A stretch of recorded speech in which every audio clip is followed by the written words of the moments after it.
Welcome to a new video. Today's video is on Only Murders in the Building, Season 4, Episode 7, entitled Valley of the Dolls, with the official synopsis being: terrified by a threat inside the Arconia, the trio race out of the city. A member of Charles's family provides refuge, and yet this safe house proves to be anything but. And before I give out my review, please like, subscribe, comment. All of my socials are down in the description, so give them a follow. Season 4 continues to leave me impressed with its writing, the crazy atmosphere, and just all of the crazy shenanigans that has been happening. With 3 more episodes left, only time will tell with what happens next, so here we go.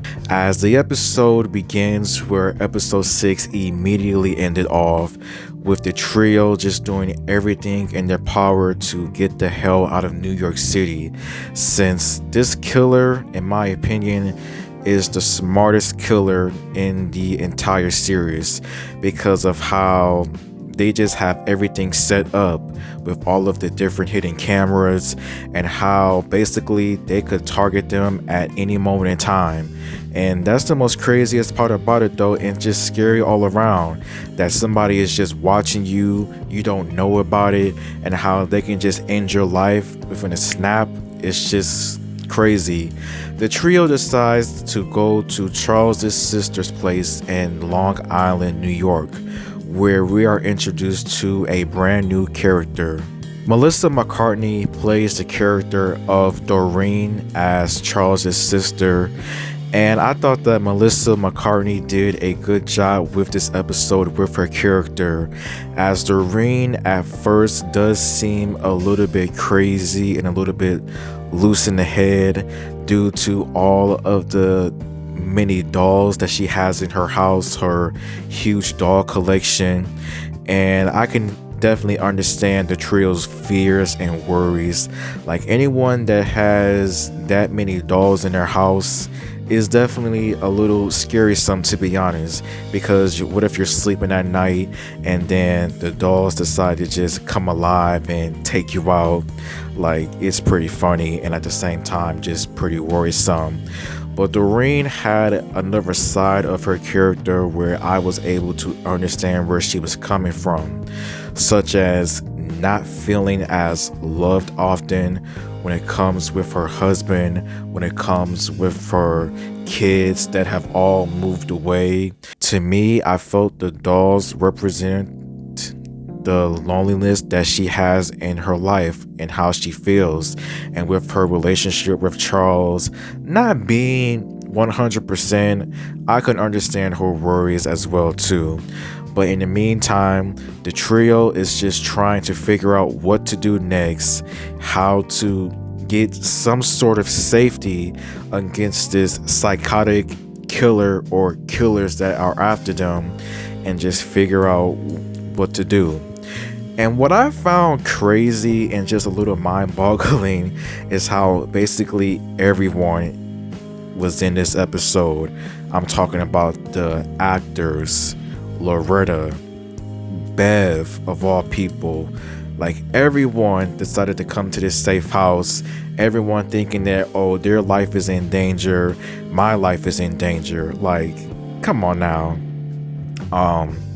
As far as the movie possibly getting axed because of the producers being worried about all of the shenanigans that has been taking place, I am not surprised by the slightest.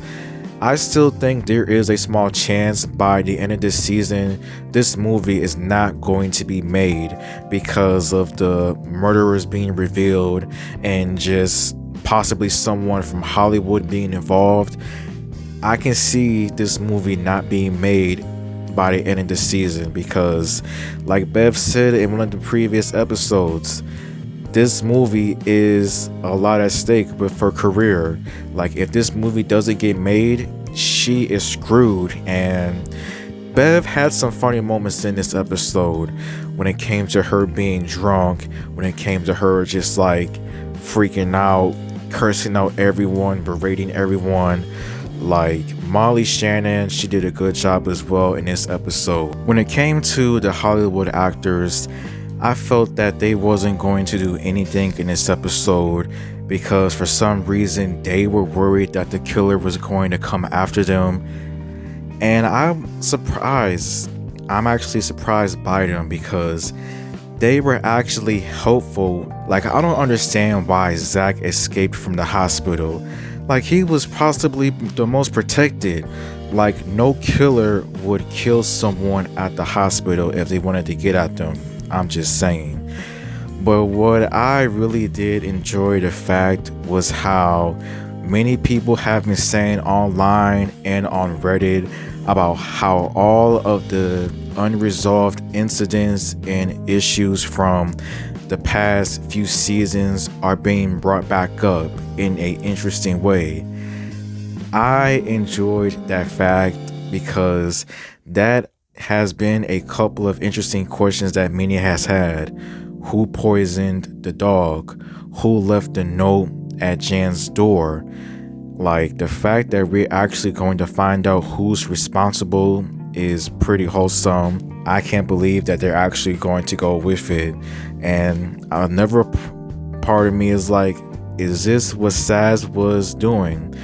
Did she actually find out who was responsible for these past incidents? We'll find out eventually, so only time will tell. The title for this movie comes off from a 1967 movie, and I don't think the plot had any significance in terms of the episode. I think the reason why this episode is called Valley of the Dolls is because of Charles's sister Doreen's huge and creepy doll collection all around the house. I think that is the reason why this episode was called Valley of the Dolls. Loretta coming to the safe house was pretty surprising in my opinion. Like, I don't understand why she had to come, because what would she be worried about? Like, the trio are the ones that are in the most danger.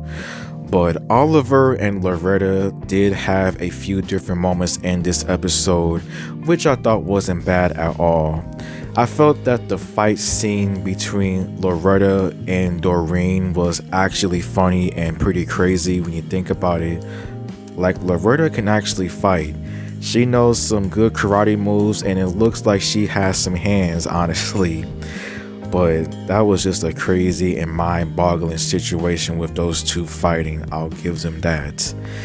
And yeah, so we're going to have a wedding.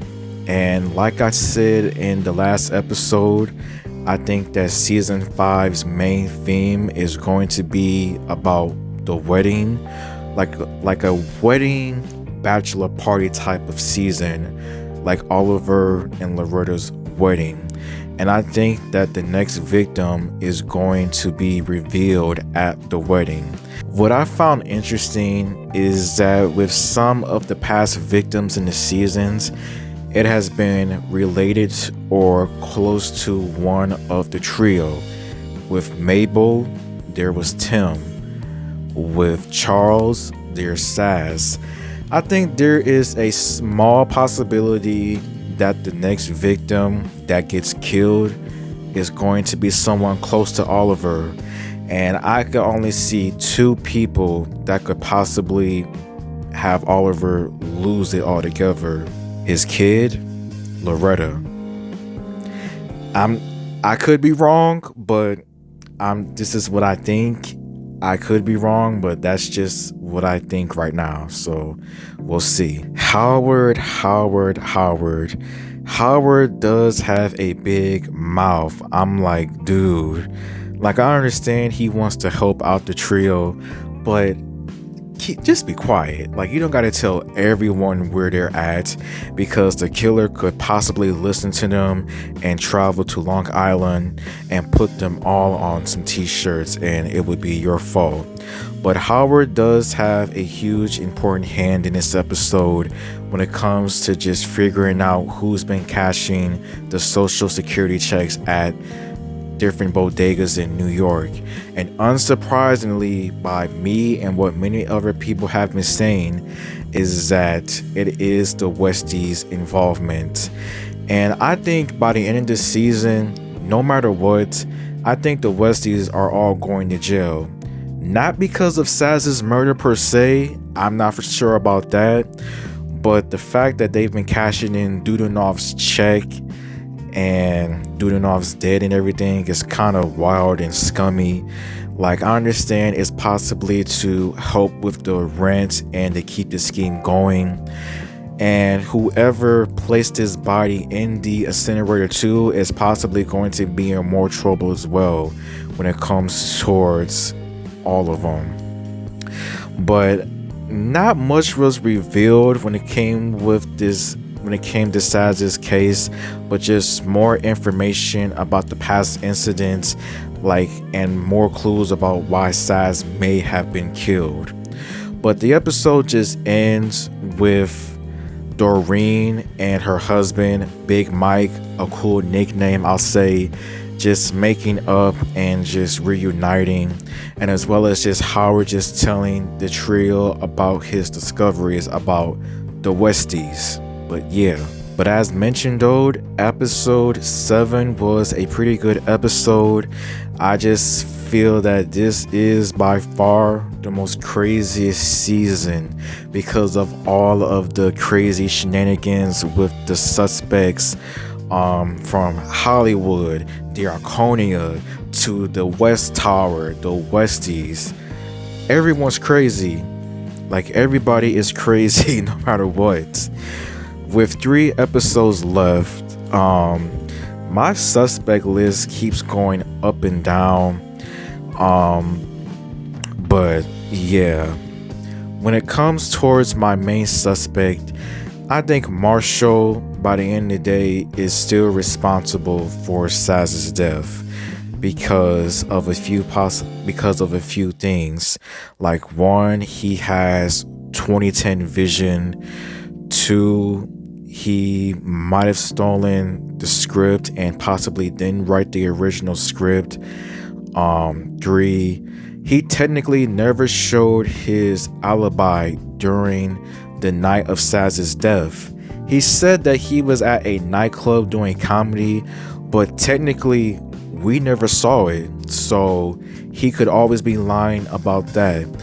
And that he was also very interested in the trio just scoping him out about possibly being a suspect, which is always weird in my opinion. But yeah, the Westies. I think the Westies are definitely responsible for placing Dudanov's body in the incinerator, maybe at his request, but them cashing his social security checks is illegal. I could see them going to jail for that by the end of the season. As them being responsible for Saz's death, I think it's still a possibility. Maybe Saz found out about what they were doing in terms of Dudanov and their scheme, and as well as just the past incidents that was never resolved from seasons 1. I think there's a chance that they might have been responsible with that. I did say that Bev is likely innocent, but now I don't know. With this movie, she always talks about how much a lot is at stake with her career in Hollywood. I don't know. I'm just gonna say that she might have done it too, just to save the movie and just to shut Saz up from possibly stopping this movie from being made. But I can't wait. 3 more episodes left until what's happened. And thank you for watching. See you next week.